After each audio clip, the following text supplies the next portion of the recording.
Those are some of the stories we're following at ABC. Sports should be fun for kids. They should be able to get out on the playing field and do just that, play.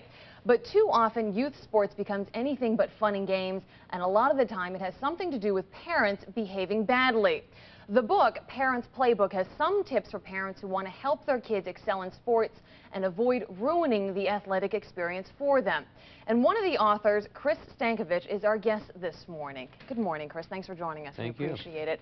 You know, more and more we hear about these horrible incidents. The latest one happening in Boston with Thomas Junta, who's a hockey dad, was convicted of beating another father over a hockey practice. Why is it that we're seeing more and more violent incidents involving parents, and what has changed? Because 20 to 30 years ago, we really didn't hear anything about this. Yeah, you're absolutely right. I mean, today the gap between what a professional athlete makes for a living and what many of the rest of us make for a living has widened.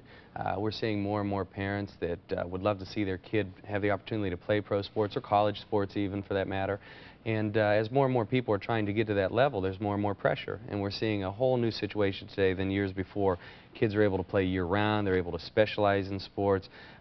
Very young kids today are using performance-enhancing supplements to increase their performance. So it's a very different game today than it was 20, 30 years ago. So considering that there is all that pressure on parents now and on children, for parents, though, what can they do to be a good fan and encourage their kids to play? Well, one thing parents need to be aware of is the reality of their son or daughter playing at the professional level or even the college level.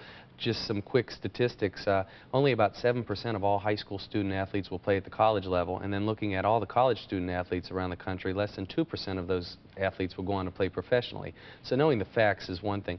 Then secondly, getting back to the basics, I think knowing that sports should be fun for kids. The number one reason why kids participate is to have fun, and the number one reason they withdraw from sports is when they're no longer having fun. So just to have a better idea of why kids play and the realities of making a future career out of sports. And do you think most parents don't even realize the enormous impact that they have on their children's happiness and also success to do well in a sport? I think sometimes it's overlooked. Yeah, and, you know, sports is one of those places where we can really run the gamut of emotion in an hour's time, and we get caught up, and we really want the kids to do as well as they can. And sometimes when they're not doing as well as we like them to do, you know, we get caught up, and sometimes we say things that we don't mean at that moment, or even our body language becomes negative in nature, and the kids can see that. And so, you know, it's just getting back down to the basics of why kids play sports and building a better relationship between the kids who play, the coaches who are out there doing volunteer work, and the officials who aren't being paid a lot, but just getting everybody back on the same page. You brought up coaches. Should parents realize and respect the relationship that coaches have with the kids and realize that the coaching should be left up to the coaches? Without a doubt. I mean, one of the best things that we can do for kids is to work well with the coach. As I said, coaches primarily are volunteers. The majority don't get paid.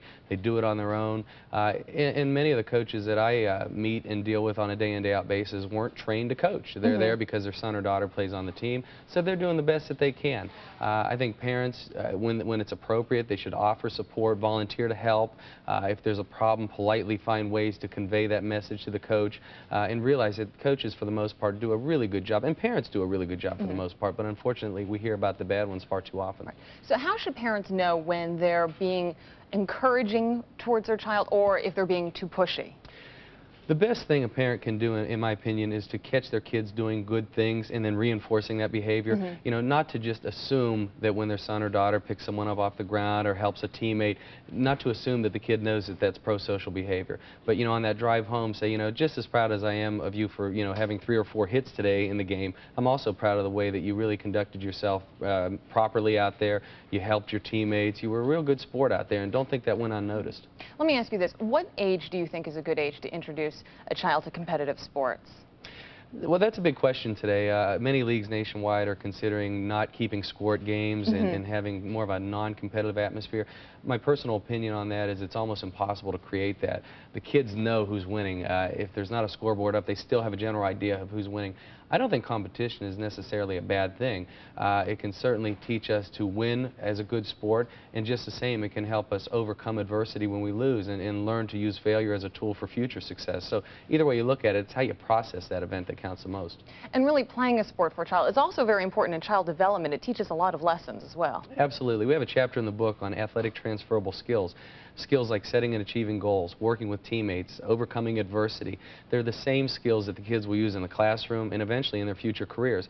But it's our job, I think, as adults to mention that these skills are transferable and not to just assume that a child knows that these skills are transferable. It's been my experience in working with professional and college athletes that at that age level they often take for granted, and they tend to compartmentalize those skills into just sports skills, when the reality is they're invaluable across settings. Let me ask you this. If your child begins to express a lack of interest in playing a sport once they've reached a certain level, do you encourage that child to stop playing, or do you try to motivate them to continue on? It's another question we get all the time. How do I help my kid if he or she wants to quit? A piece of advice here that I give often is to, unless there is some kind of physical damage or some real psychological trauma going on, and I'm talking about something beyond your son having a little tiff with another kid on the team, but if there's really something big going on, then certainly pull the child immediately. But if not, and this is the case more times than not, circle it on the calendar at the end of the season. Do everything you can to support your child get to the end of that season. Promise him or her at that time that you'll donate the equipment to charity. They never have to play again. But learning the importance of perseverance is an invaluable lesson, and one that I think we can teach our kids early on. All right. Well, thanks so much for stopping by this morning. We appreciate it. Thank you. You're watching World News Now.